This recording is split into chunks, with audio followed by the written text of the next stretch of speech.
Good afternoon, everyone. I pray that your Thursday was filled with spaces and places of joy, of peace, of happiness. I haven't been on for a while, and I don't really have a real reason why. It's just that today felt like a good day. Earlier today, I posted, my favorite thing is when people remember little things I told them, like you actually listened to me. Thank you. And that means so much to me. But let me explain. When I say you actually listen to me, I don't mean that you did what I told you to do. I don't mean that you took my suggestion. I also don't mean that everything that I say is correct. The way I interpret it is you're actually paying attention and you've noticed little things about me. And I want to share a story about one of my grandsons. I have a grandson who's 5, and he likes to talk. But the challenge is he's 5 years old, and he will get your attention, and he will start to talk, and whatever he's saying, it may not even end in a whole sentence. He may never get to his point, but he's trying to tell you something that's important to him. And so even though a lot of the time I don't really get what he's saying, because there's a lot of, well, grandma, you see, and yeah, it's kind of along those lines. What I do get from him, what I have gotten from him, is he's very personable and he likes to be in conversation, that he likes to be able to communicate, that he enjoys sharing. See how I just noticed something about him? See how I noticed that even though his language may not still be fully developed, even though he may not be able to get all his thoughts across, the bottom line is he likes to communicate, and he is practicing as best as he can to be able to do that.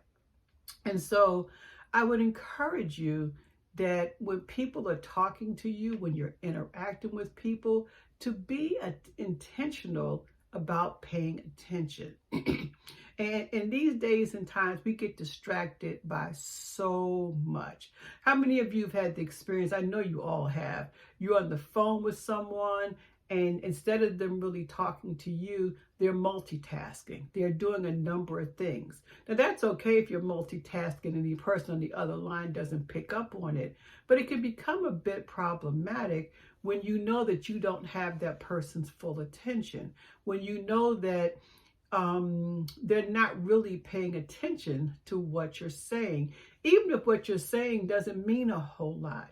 It helps our self-esteem to feel like we matter. It helps our self-esteem and our own sense of self-worth to feel that what we have to say, even if it's just A, B, C, D, E, F, G, that it's important. And it's important because it's important to us. It's important because we've made the decision to share that part of ourselves with someone. We made the decision to be transparent. We made the decision to just show up and to be in relationship.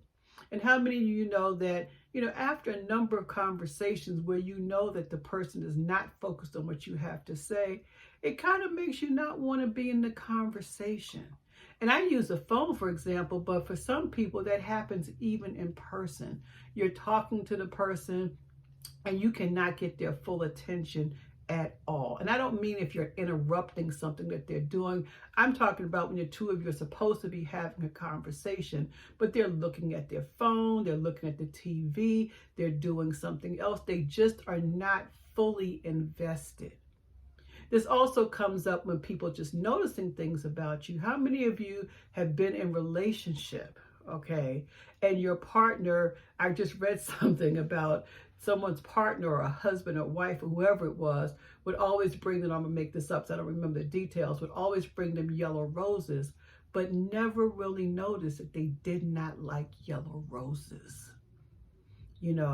Someone who you're supposed to be in a relationship, someone who's supposed to be getting to know you, they bring you, you've been talking about trying not to eat sugar, you've been talking about how it affects your diet, and they bring you some cupcakes and a brownie. you know. Let me just share another experience. A good friend of mine just had a mind-blowing experience where she was able to see her dreams come to fruition. And she did this in a very big way, something to really celebrate. She had an open house and she had dignitaries there. She had people there. She had staff there. But in the midst of all of the planning, in the midst of everything, she said to me, I ordered vegan cupcakes for you. Do you know how heartwarming that was for me, that even in the midst of her big day, she remembered that I'm plant-based, and she specifically ordered at least one thing that I could eat. So I encourage you today to pay attention, because as much as it warms our hearts to feel like we are important, to feel like we matter, to feel like the persons who we're interacting with have some vested interest in us, it's equally important for us to demonstrate the same thing to others. Love you all, and I pray that you'll have a wonderful weekend. Talk with you later. Bye-bye.